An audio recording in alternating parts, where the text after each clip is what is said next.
Pemasar biasanya tertarik pada perilaku pembelian konsumen, terutama pada pilihan merek mana yang akan dibeli oleh konsumen, karakteristik pembeli, dan juga proses pengambilan keputusan pembelian produk tertentu.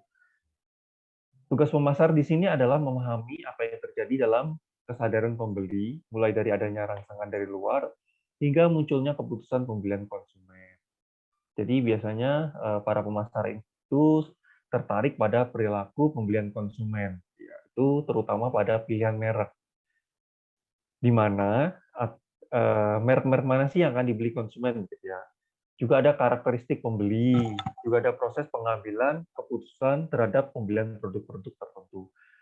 Oke, ini jadi biasanya konsumen itu dihadapkan beberapa alternatif. Ini adalah contoh pengambilan keputusan membeli atau mengkonsumsi. Nah, ketika kalian menjadi konsumen, kira-kira nih pilih alternatif A atau B ketika dihadapkan antara membeli rumah atau menyewa rumah? Maunya beli, Pak. Maunya beli. Kenapa nih alasannya membeli? Karena nanti jadi hak milik. Kalau sewa kan terus mengeluarkan uang tapi tidak jadi hak milik. Oke, tepat sekali. Ada yang mungkin pendapat yang lain? Alternatif C, Pak. Apa itu, C? Membangun rumah, Pak. Membangun rumah. Oke, baik. Kenapa nih harus membangun rumah? Itu Pilihannya bisa kenapa membangun rumah? tipenya tuh bisa sesuai keinginan dan keuangan, Pak. Bisa Oke. kita modelnya mau bagaimana gitu kan. Kalau membeli kan udah jadi gitu, Pak. Oke, baik. Itu adalah pilihan konsumen ya. Tadi ternyata ada pilihan yang lain. Tadi saya hanya memberikan 2 pilihan, ternyata ada pilihan yang lain, yaitu membeli atau menyewa, ternyata ada pilihan membangun rumah sendiri. Ya. Ini adalah salah satu contoh. Gimana? Beli bahan bangunannya aja, Pak. Beli bahan bangunan. Oke. Lalu bangunnya kapan nih? Oke, Kalau saya ini adalah mending kos, Pak. bening kos. Oh, Ya, baik. lebih Mungkin hemat. lebih hemat ya kos. Berarti sama dengan nyewa ya, Iya, mirip-mirip dikit. Nah, ini adalah keputusan konsumsi merek. Kira-kira nih, alternatif pembelian mobil. Kalau dari dua alternatif ini, A atau B, kira-kira mana yang akan dipilih? Mobil sport atau mobil listrik? Mobil listrik, Pak. Mobil listrik. Kenapa nih mobil listrik? Karena lebih ramah lingkungan. ya, ramah lingkungan, Pak. Lebih ramah lingkungan ya. Oke. Ini ada lagi keputusan mengkonsumsi produk cepat saji antara alternatif A dan B. A itu McDonald dan B itu KFC. Kira-kira nih sebagai konsumen, kalian dihadapkan pilihan, kalian mau pilih yang mana? KFC, Pak. KFC. Kenapa KFC? Kayaknya gerainya lebih banyak, Pak. Gerainya lebih banyak. Oke, ada yang lain mungkin pendapat yang lain? Saya juga KFC, Pak. Rasa KFC. ayamnya lebih enak.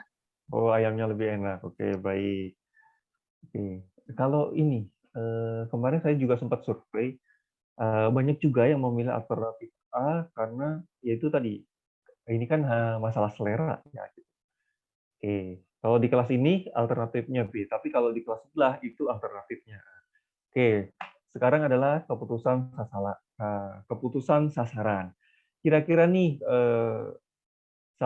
keputusan saluran. Kira-kira jika dihadapkan untuk berbelanja, kalian memilih belanja di mall atau di pasar tradisional?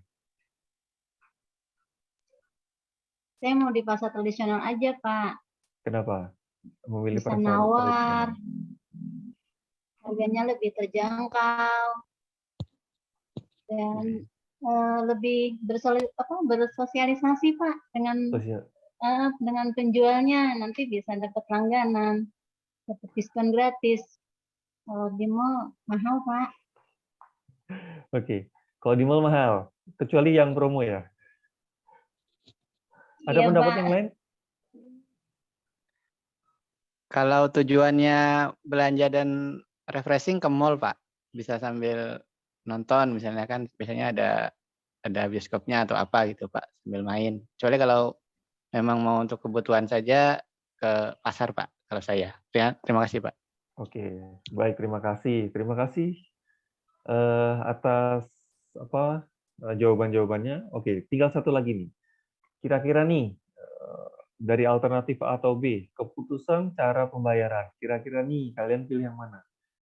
Pilih yang tunai atau sekarang yang non tunai?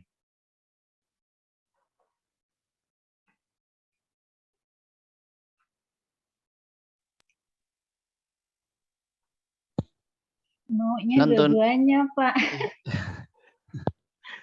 Non tunai, Pak, lebih praktis, Pak. Lebih praktis. Maunya dua-duanya karena tergantung kondisi ya. Iya, Iya. kalau Yang yang B itu lebih praktis, jadi nggak menggunakan uang secara fisik, tapi harus ada isinya juga ya, Pak. Oke. Iya, itu aja Bapak maunya sih. Tapi biasanya sih saya masih yang alternatif A, Pak. Oke, baik. Terima kasih atas jawabannya. Ya, karena memang alternatif non tunai ini adalah memang yang sedang kekinian ya saat ini ya. Apalagi sekarang kalau belanja itu ya asal ada saldonya di rekening tabungan, tinggal scan aja gitu ya. Jadi keinginan untuk konsumtif kayaknya lebih tinggi mana? Yang tunai apa yang non tunai? Non tunai, Pak. Non tunai, Pak. Non tunai, karena nggak kerasa ya. Iya, Iya. nggak kerasa. Tahu-tahu rekening habis aja gitu ya. Iya.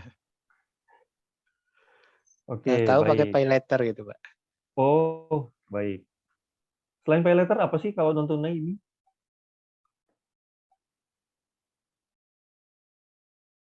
OVO juga bisa ya, Pak. OVO ya. Untuk apa namanya, Pak? Shopee Pay juga bisa, Pak. Shopee Pay ya. Pembayaran yang sedang kekinian gitu ya. Oke, baik. Sampai di sini ada pertanyaan sebelum kita lanjut?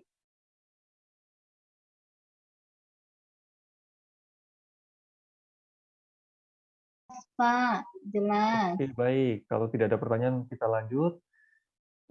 Sebelum kita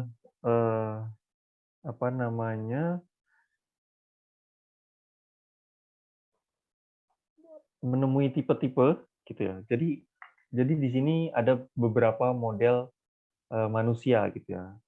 Sifon dan Kanook 2000 mengemukakan 4 perspektif model manusia atau man model, yaitu ada 4. Ada manusia ekonomi, manusia pasif, manusia kognitif, dan manusia emosional. Kenapa adanya model manusia ini? Karena model ini menggambarkan bagaimana dan mengapa seorang individu berperilaku gitu ya. Nah, ini untuk model